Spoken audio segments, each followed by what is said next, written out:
Namaskar. A warm welcome to World News and Indian Perspective on All India Radio. This is Renuka bringing glimpses of the major developments of the day from across the globe. Over the next half an hour, we shall bring to you the latest from the world of politics, economy, sports, entertainment and more. The headlines. Prime Minister Narendra Modi says India's youth power capable of bringing about vast changes in world. President of India Draupadi Murmu says dairy industry plays important role in making women self-reliant. India launches Operation Kaveri to bring back stranded citizens from Sudan. Taliban rejects Pentagon report about presence of ISIS in Afghanistan. Veteran freedom fighter Mohammad Sahabuddin sworn in as new president of Bangladesh. China distances itself from Ambassador Liu Sha's statement, says it respects sovereignty of ex-Soviet states. Australia unveils biggest defence overhaul in decades, shifts focus on long-range strike capabilities, indigenous manufacturing of weapons. Japan approves first abortion pill in a major step for reproductive rights. And in sports, Sydney Cricket Ground names entry gates after Sachin Tendulkar and Lara.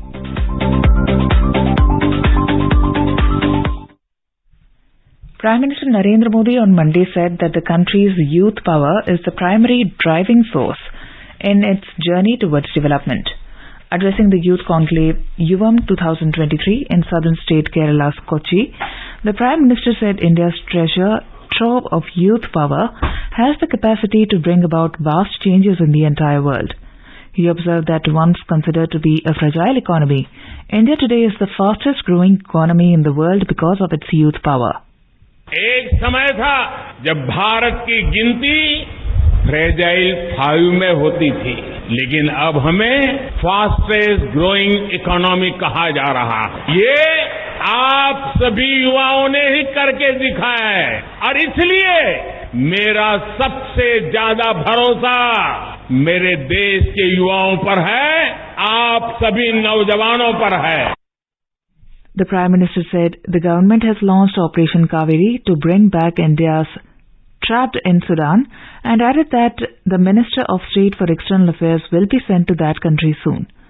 Noting that infrastructure plays a vital role in development, he said this will help generate more employment, bring new industries and boost tourism. He said the Government of India has accorded great priority to the fisheries sector and has provided 800 crore rupees to Kerala alone, which plays a vital part in the state's economy. Earlier, Mr. Modi participated in a roadshow and walked some distance on foot, while thousands cheered, waved hands and showered petals, enthusiastically welcoming him.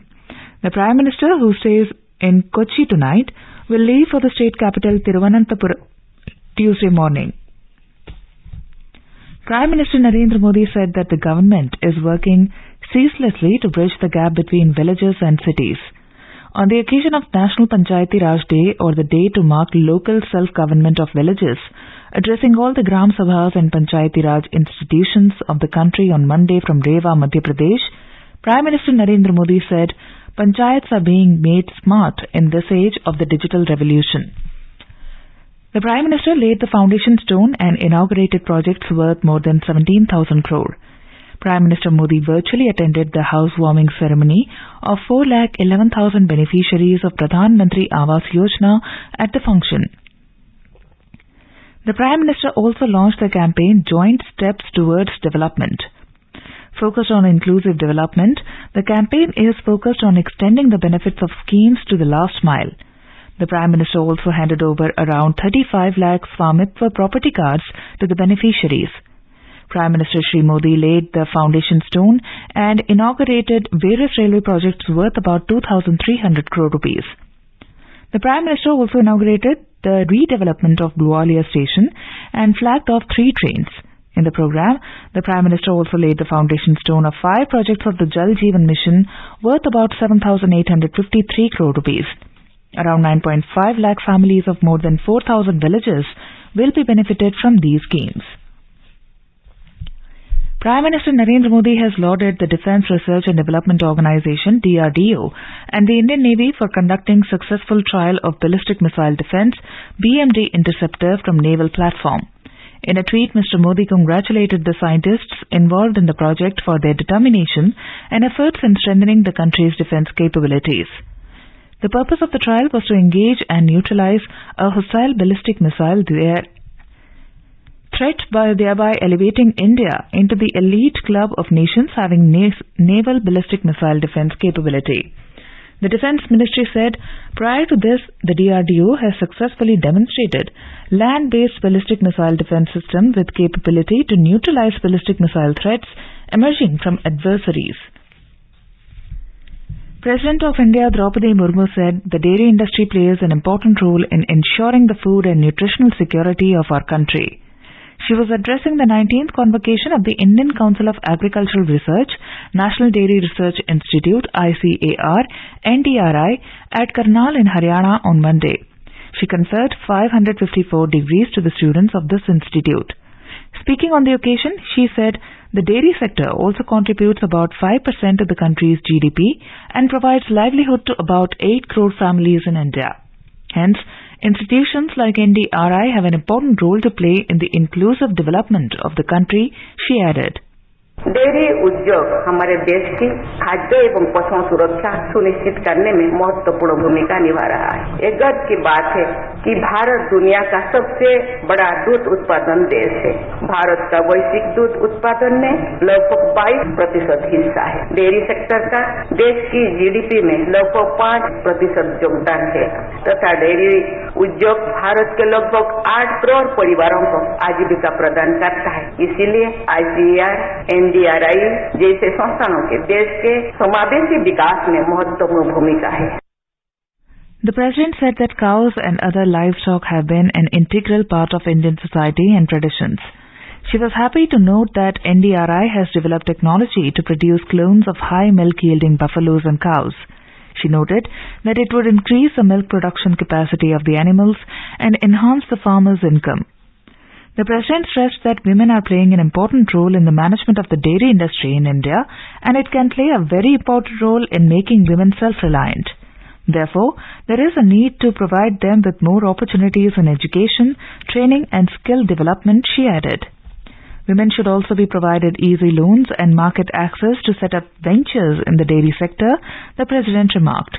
The President congratulated the students for receiving degrees and medals and for studying at one of the prestigious institutes which have attained first place amongst all agricultural universities of the country. She expressed happiness while noting that more than one-third of the students receiving degrees were women. Health Minister of India Dr. Mansukh Mandviya on Monday said that the country has witnessed an 85.1% decline in malaria cases and an 83.36% reduction in deaths during the year from 2015 to 2022. He informed that India was the only high-burden country in Southeast Asia region which reported a decline in malaria cases in 2020 as compared to 2019. In his virtual address to the Asia-Pacific Malaria Leaders Conclave 2023 in New Delhi, Dr. Mandviya said that the country is making rapid progress towards eliminating malaria by 2030.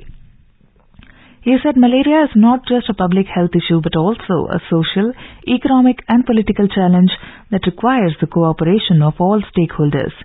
In his address, the Health Minister highlighted how India has emerged as a global example for its malaria elimination strategies. The Minister added that keeping in line with India's G20 presidency mantra of One Earth, One Family, One Future, New Delhi is committed to sharing its resources, knowledge and learnings with other countries as well in their mission to eliminate malaria. Dr. Mandviya said that the malaria elimination program in India has several components including early diagnosis, complete treatment, surveillance and behavior change communication. He added that the government's various health initiatives including Ayushman Bharat, Pradhan Mantri Jan Arogya Yojana, Ayushman Bharat Health and Wellness Centers and Ayushman Bharat Digital Mission are contributing immensely towards strengthening India's fight against the disease. Science and Technology Minister of India Dr. Jitendra Singh has announced a special drive for promoting startups and research and development activities in new and emerging areas in the universities of Northeast and Jammu and Kashmir and Ladakh. Startups and R&D activities will be promoted by providing basic infrastructure and enabling scientific facilities. The special drive in the region will be in addition to states like Madhya Pradesh, Chhattisgarh, Jharkhand, Bihar, Telangana and Rajasthan. Dr. Singh announced the decision at a University Research Event 2023 organized at Dr. Ambedkar International Center in New Delhi on Monday. He mentioned that universities and related institutions need to play a major role towards generating high-caliber human resources as repositories of national intellectual wealth in the science and technology sector. The Union Minister informed that the Department of Science and Technology nurtures and supports a variety of infrastructure-related schemes towards augmenting the R&D equipment for research activities at various institutes. India has launched Operation Kaveri to bring back its citizens stranded in Sudan. External Affairs Minister Dr. S. Jaishankar in a tweet said that nearly 500 Indians have reached Port Sudan and more are on their way. He said Indian ships and aircraft are set to bring stranded Indian nationals back home. He added that the Government of India is committed to assisting all its brethren in Sudan. Earlier, the External Affairs Ministry has said that contingency plans are in place, but any movement on the ground would depend on the security situation, which continues to be volatile, with reports of fierce fighting at various locations in Khartoum. Sudanese airspace currently remains closed for all foreign aircraft, and overland movement also has risks and logistical challenges. The External Affairs Ministry is coordinating closely with various partners for the safe movement of the Indians stranded in Sudan. Apart from the Sudanese authorities, the Ministry and the Indian Embassy in Sudan are also in regular touch with the United Nations, Saudi Arabia, UAE, Egypt, and US among others. The embassy is in regular touch with the stranded Indians in Sudan and is advising them on the viability of safe movement and the need to avoid unnecessary risk. In today's Hotspot section, we bring you a discussion: India making strides in Atmanirbharta in defense.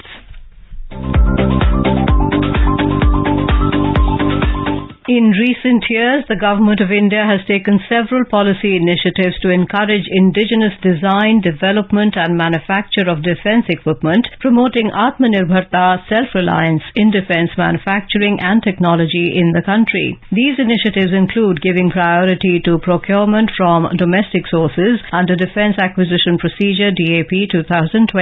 The government has also notified hundreds of types of equipment that could only be purchased from domestic sources. Furthermore, the industrial licensing process has been simplified and the foreign direct investment policy has been liberalized to promote the indigenous defense industry. The Indian government has taken several measures to promote domestic manufacturing and investment in the aerospace and defense sector. An innovation ecosystem for defense titled Innovations for Defense Excellence, IDEX, was launched in April 2018 to foster innovation and technology development in defense and aerospace by engaging industries including MSMEs, startups, individual innovators, R&D institutes and academia. IDEX provides them grants, funding and other support to carry out innovations, R&D, which has the potential for future adoption for Indian defense and aerospace needs. Under IDEX, 310 startups have been engaged. IDEX Prime Framework under IDEX has been launched in 2022 to support startups with grant in aid up to 10 crore rupees to enable the development of high-end solutions.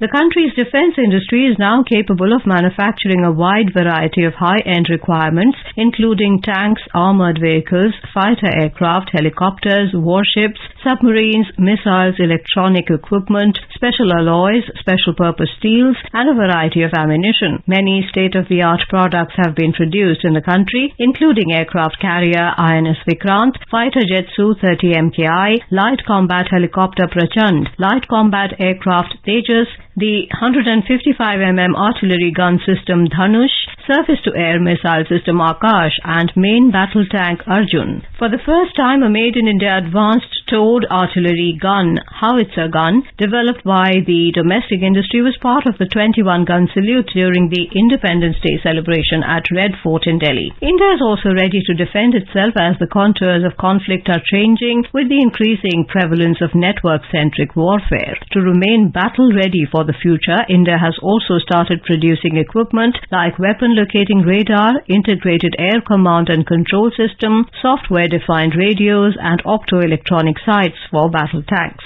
2 defense industrial corridors have been established in Uttar Pradesh and Tamil Nadu to attract private and foreign investments. Investment worth a total of about 24,000 crore rupees has already been made in these 2 corridors. In the last 3 years, 163 proposals worth about 2,50,000 crore rupees have been approved for domestic manufacturing. The government's focus on indigenization has reduced the expenditure on defense procurement from foreign sources, and the share of domestic procurement has increased to 68% this year.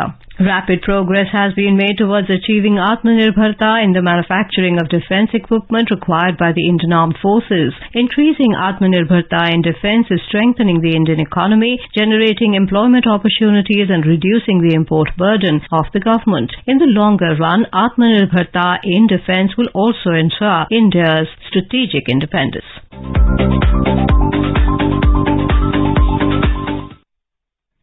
Taliban-led Afghanistan regime has quashed a report by the Washington Times that cited a classified Pentagon assessment to claim that Afghanistan has become a significant coordinate site for the Daesh and ISIS groups.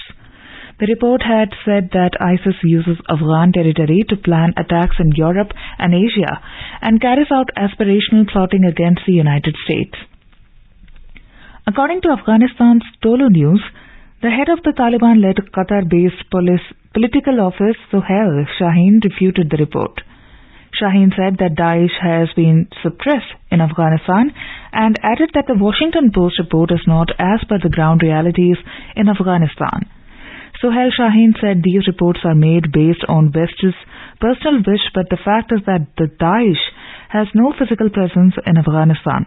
The Washington Post report had claimed that Pentagon officials knew about 9 attacks coordinated by ISIS leaders in Afghanistan in December, and the number increased to 15 by February. This is All India Radio giving you the world news. Veteran freedom fighter, jurist and politician Mohammad Sahabuddin was sworn in as the 22nd President of Bangladesh on Monday, the 24th of April 2023 in Dhaka. Parliament Speaker Dr. Shireen Sharmin Chaudhry administered the oath of office at a ceremony in the historic Darbar Hall of Banga Bhavan in the presence of Prime Minister Sheikh Hasina, Chief Justice Hassan Faiz Siddiqui, cabinet members and other dignitaries. President Sahabuddin's family members, including his wife Dr. Rebecca Sultana and son, outgoing President Hamid's family members attended the function. During his career, he served as District and Sessions Judge and Anti-Corruption Commissioner, ACC Commissioner. Mohammad Sahabuddin actively participated in the 6-point movement in 1966, but the Bhutta Maize movement in 1967, mass uprisings in 1969, the election of 1970, and the Liberation War in 1971. Later, in 1975, he had led a protest against the brutal killing of Bangabandhu Sheikh Mujibur Rahman, for which he was imprisoned for 3 years. Bangladesh on Monday officially unveiled its Indo-Pacific Outlook IPO, outlining 4 guiding principles and 15 objectives in the document released by State Minister of Foreign Affairs Shahryar Alam in Dhaka. Foreign Minister Dr. A.K. Abdul Momen and the spokesperson for the Ministry of Foreign Affairs Saheli Sabrin were also present on the occasion. The official document recognizes that stability and prosperity in the Indo-Pacific is a crucial factor in realizing Bangladesh's Vision 2041, which aims to build a modern, knowledge-based developed country by 2041. In view of the importance of the Indo-Pacific area for its collective share in global GDP, international trade, and growing technological dynamism, among others, Bangladesh envisions a free, open, peaceful, secure, and inclusive Indo-Pacific for the shared prosperity for all. China came under heavy scrutiny from European countries after its top diplomat in Paris, Liu Shai, questioned the sovereignty of former Soviet republics.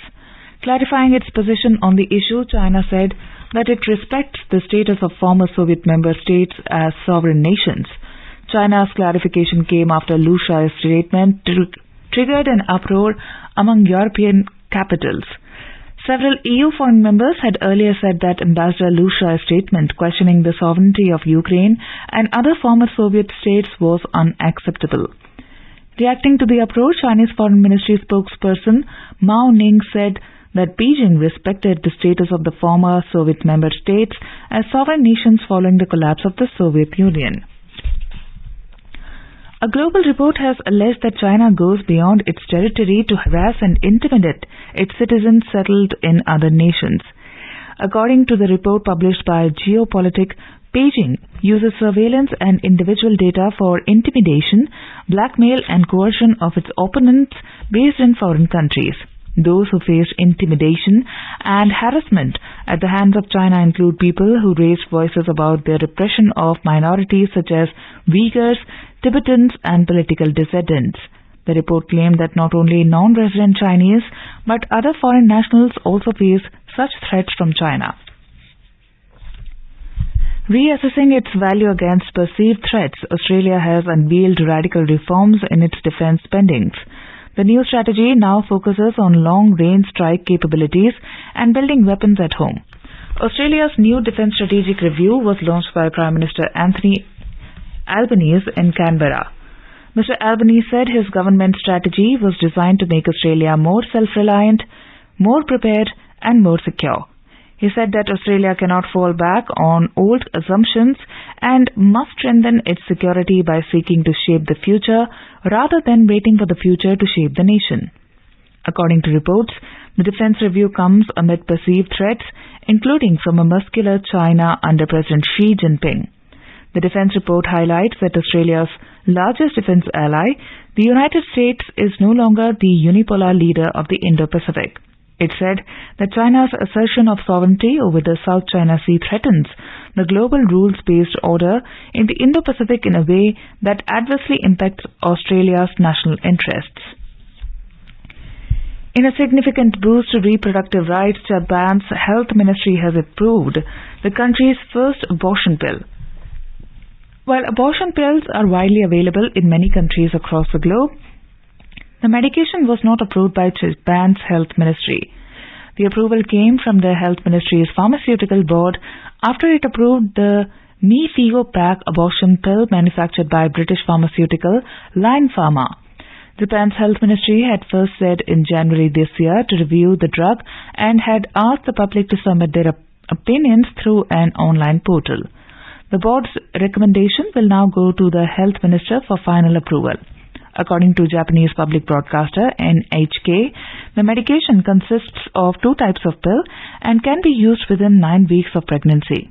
The medication combines mifepristone and misoprostol, which the World Health Organization has included in its essential medicines list, described as safe and effective for pregnant people. India's domestic benchmark indices on Monday closed with gains of more than 0.5% amid mixed global cues, and the Indian rupee strengthened against the US dollar. A report from the business desk. The Sensex at the Bombay Stock Exchange surged 401 points or 0.67% to end above the crucial 60,000 mark at 60,056. The Nifty at the National Stock Exchange advanced 119 points or 0.68% to settle near the 17,750 level at 17,743. Asian stock markets ended mixed ahead of a US economic update this week that is expected to show growth slowing. Most stocks moved in a flat to low range. Japan's Nikkei 225 and Singapore's Straits Times Index added 0.1% each. However, South Korea's Kospi Index and China's Shanghai Composite Index declined 0.8% each, and Hong Kong's Hang Seng slumped 0.6%.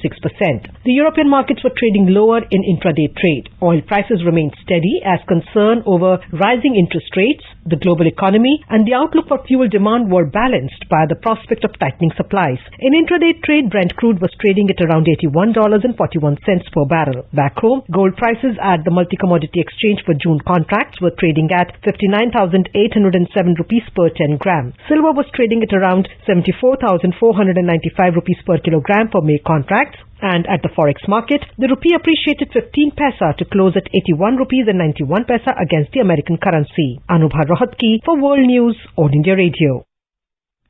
To honour cricket legends Sachin Tendulkar and Lara, the Sydney Cricket Ground SCG has named a set of gates after the two cricketers.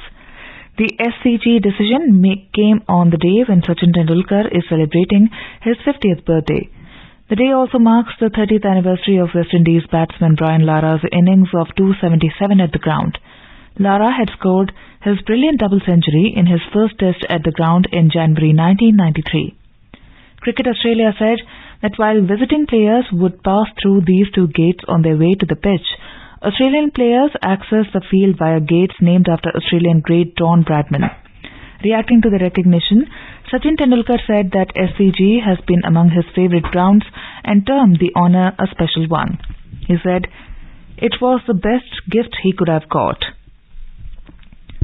The Government of India on Monday put on hold the election process to the Executive Committee of the Wrestling Federation of India, WFI. The election was scheduled for the 7th of next month. The Ministry of Youth Affairs and Sports has written to the President of the Indian Olympic Association saying that fresh elections to the Executive Committee should be conducted under a neutral body or returning officer. The Ministry has asked the Association to constitute an ad hoc committee to conduct elections of the Executive Committee within 45 days of its formation and to manage the day-to-day affairs of the WFI, including the selection of athletes. The letter also mentioned the findings of the Oversight Committee formed after allegations of sexual harassment, financial mismanagement and arbitrariness in the Federation by prominent athletes against the WFI President. The Ministry said that the committee has submitted its report and it is currently under examination. In IPL cricket, chasing a target of 145 runs against Delhi Capitals, Sunrisers Hyderabad were 106 for 5 in 16.5 overs at Rajiv Gandhi International Stadium in Hyderabad a short while ago. Batting first after winning the toss, Delhi Capitals scored 144 runs for the loss of 9 wickets in the stipulated 20 overs. And now let us take a look at the major developments around the world as reported in the foreign press. The New York Times reports United States pulls diplomats from Sudan and an exodus begins. The Guardian writes 60 killed in Burkina Faso village by raiders wearing military uniforms. The Globe and Mail reports drones attack Crimea naval base, crashed drone found near Moscow. Le Monde writes global military spending reaches all-time high of 2.04 trillion euros in 2022. The Straits Times writes state polls in 6 Malaysian states expected to be held by July. And now a quick look at the headlines once again. Prime Minister Narendra Modi says India's youth power capable of bringing about vast changes in world. President of India Draupadi Murmu says dairy industry plays important role in making women self-reliant. India launches Operation Kaveri to bring back stranded citizens from Sudan. Taliban rejects Pentagon report about presence of ISIS in Afghanistan. Veteran freedom fighter Mohammad Sahabuddin sworn in as new president of Bangladesh. China distances itself from Ambassador Liu Shai's statement, says it respects sovereignty of ex-Soviet states. Australia unveils biggest defence overhaul in decades, shifts focus on long-range strike capabilities, indigenous manufacturing of weapons. Japan approves first abortion pill in a major step for reproductive rights. And in sports, Sydney Cricket Ground names entry gates after Sachin Tendulkar and Lara. And now, before we end, let us listen to Mahatma Gandhi's favorite bhajan, Vaishnava Jan, by artists from Iran.